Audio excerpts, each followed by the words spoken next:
want to describe someone to you. She reads the same paragraph 4 times in a meeting and none of it goes in. She has 17 tabs open on her screen and in her mind. She's been told her whole life that she is intelligent, capable, and has so much potential. And she quietly wonders why it all still feels so hard. She is not struggling. She is high functioning. She is delivering. She is achieving. And she is exhausted in a way she cannot fully explain. If any part of that description felt familiar, stay with me. Because today we're talking about Hidden Source of Burnout number 4, the one that hides behind intelligence, ambition, and years of coping. Unmanaged ADHD in high-functioning women, in women exactly like you. And if you are new here, welcome. I'm Dr. Muyeba, consultant psychiatrist and addiction and ADHD specialist. In this series, we've been uncovering the hidden sources of burnout that professional women are rarely talking about. We've moved from the external challenges of loving someone in addiction to the relational drain of being the strong one. Today, we go even deeper because this one has been hiding in plain sight for decades. So what actually is ADHD? When most people hear ADHD, they picture a hyperactive little boy who can't sit still in class. So they do not picture the woman who got straight A's, the one who was called gifted and a pleasure to teach, the one who worked twice as hard as everyone else and called it dedication. ADHD in women, especially high-achieving women, looks different. It looks like being brilliant in a crisis and paralyzed by a simple email. It looks like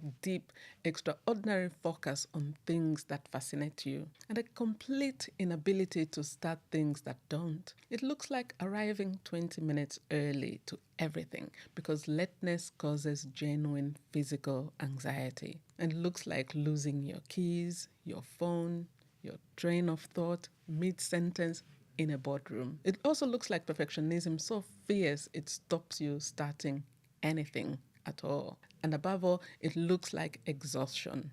Not because you're lazy, but because your brain has been running a program that costs 3 times the energy of the one everyone else is using. Let me tell you about someone I'll call Kasia, the woman whose experience I shared at the beginning of the episode. Details have been changed to protect her privacy, but her story is one I have seen many times. Kasia was 38 years old when she came to see me. Director level, 4 direct reports, brilliant strategist. Her colleagues described her as one of the sharpest minds in the room. She came to me because she was terrified, not of anything external, but of herself. I keep waiting to be found out. I don't even know how I've got this far. I feel like I'm winging every single day. She described the gap between how she appeared and how she felt inside as a constant low-level dread. She missed a critical deadline the month before, not because she didn't know about it, but because she had been paralyzed, staring at the document, unable to begin for weeks. I've always been like this, she told me. I just thought I was bad at managing my time. She was assessed. She was diagnosed with ADHD at 38 years old. And her response when we discussed the diagnosis was not distress. It was relief. It has a name, she said.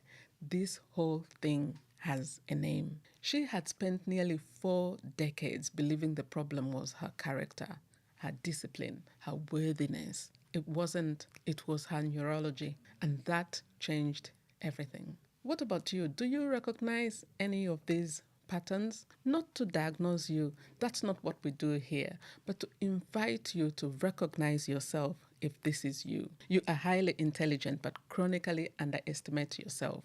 You work significantly harder than your peers to achieve the same output. And you have internalized that as a personal failing rather than a processing difference. And you have a complicated relationship with time. Everything is urgent or nothing feels real time until the deadline is imminent. You experience what some people call ADHD tax. Financial costs in late fees, impulsive spending, replacing lost items, time lost because of lateness, procrastination, underestimating tasks, emotional cost through guilt, shame, anxiety, low self-worth, and relationship strain because of forgetfulness, inconsistency, conflict with others, and finally, daily life disruption, the clutter, missed appointments, and finished tasks. ADHD tax is the hidden cost of trying to function without the right support system. And you carry quietly shame about this. You have been told,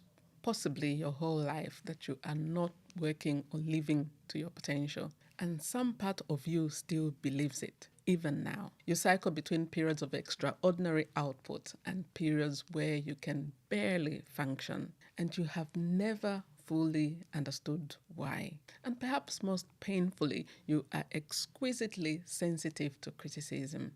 Not because you are fragile, but because you have spent your whole life trying harder than everyone around you and still feeling like it's not enough. And why does this burn you out? Well, unmanaged ADHD is a hidden source of burnout because the systems was never designed for your brain. Open plan offices, back-to-back meetings, emails requiring instant response, performance frameworks built around consistency and predictability measure. Your brain is capable of brilliance that most systems will never measure.